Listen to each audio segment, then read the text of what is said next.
and we're cutting walnut and some harder woods. And for that Osage log, we probably could have used a less aggressive blade. Yeah, we're gonna cut another. So, any more questions before we're gonna make at least one more cut? Yeah, we'll do one more cut. That way we can kind of get into. So we need everyone come back over here, and we'll make the cut.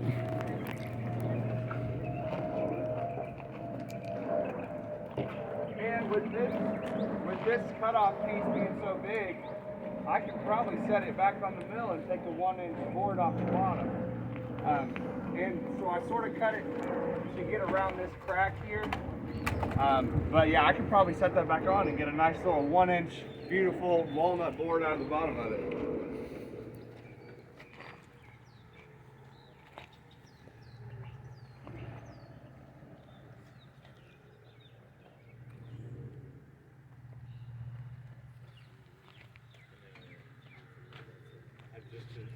All right, here goes.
You gotta empty the sawdust bucket pretty often. I think it was empty when we started. Took two. Do you want me to shut the drip off? Is it here? Oh yeah, I'll get it right here. Okay. Do you not need to put a wedge on the backside when you're cutting? So No, not like a chainsaw mill. You know, a chainsaw mill, you need to have a wedge on the back, but not with the bandsaw. It's thin enough, and those teeth are set, unlike a chainsaw, so it's making a wider cut than the blade. Matt, you want to help him lift this off? I can. If your back is good? I didn't do my CrossFit workout today, so I'll do this instead. Yeah. Ready? Yep. So we're not going to slam this piece. Turn it over. We're going to turn this one over? Yeah. And so this. Oh. So this here, if y'all don't know, this is a book mat. So these pieces are pretty much identical, but you know, the same cut. So a lot of people put them together, make tables. Got to be identical on both sides. So you learn all these like sawmill terms like run-of-the-mill, book match, skid row, you know, all these skid rows where they skidded the logs, and where they drag them and they turn into mud. So it sort of became the ghetto of the sawmill town. But there are all these words. I can't think of course, I need them now, but you get a lot of new vocabulary. It's dust because it's got water going into it from that lube system. It gets really hard sometimes. And the sawdust is useful. We actually a lot of people will use the sawdust. And the walnut sawdust is really good for blackberry and raspberry patches. because it kills the weeds, but it doesn't inhibit the growth of the anything in the rubus family, a blackberry or a raspberry plant. So it's good. And a lot of potters will use them to do Reiki pottery, and so you'll find there's uses for a lot of the things that seem to be wasted. You grab that water behind you. Before you put it for use in the garden, do you have to let it sit in a compost pile? I don't. No, I just put it on my raspberries. Yeah, I mean it's good to let it sit, but if you're putting it on top, it's not so bad. But I'm not a great gardener either. So I mean, might be people that could leave comments or know about that. But that's what I do. And it just keeps down. A lot of things won't grow under a walnut tree, like tomatoes and things. It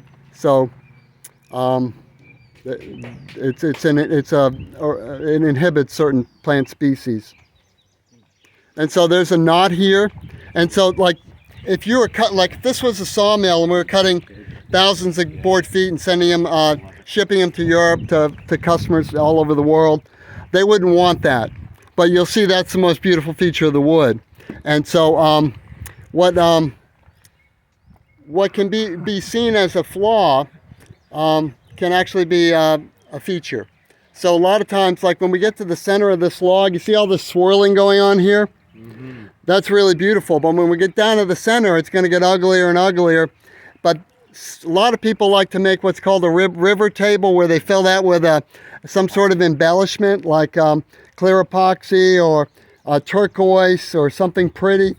And so the flaw becomes the embellishment, and of course you don't have to pay as much for a flawed piece of wood.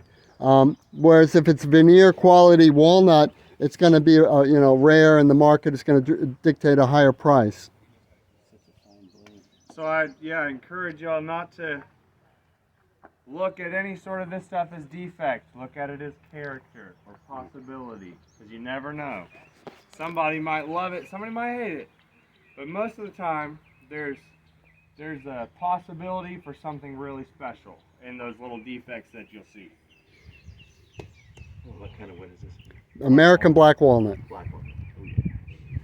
Yeah, and it's a really special wood, and we get a lot of it in Tennessee, and it grows very quickly, and it produces black walnuts, which are used in desserts. Very common in Tennessee. There's only one plant that will process the walnut, the Hammond plant. You can buy the black walnuts at Publix, and the walnut shells are used as an industrial abrasive. They're so hard that they when they want to take the paint off, say a rare car, and they don't want to use sand, the next step down, one of the next steps down will be the walnut shells, powderized walnut shells, as an industrial abrasive. I mean, it's an incredible tree, and there's so much about the American black walnut that's amazing and special. Is that native to Tennessee? It grows in Tennessee, it grows in New England, it grows all over the world, but it grows especially well in Tennessee. And can you explain about being far enough south for? What am I? Okay, I'll give this. So in Tennessee, we have a perfect growing climate for nut trees. You want to just keep that on me, William? Yeah. And so a nut needs to freeze in order to sprout.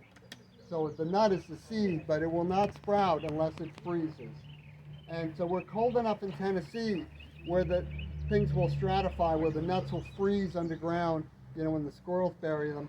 But we're far enough south that things grow extremely quickly. So if you put a walnut in the ground, it'll be 30 feet tall in about 3 or 4 years if it's in good soil, and if it's in sunlight. I know that for a fact because I planted a row of them right in my backyard.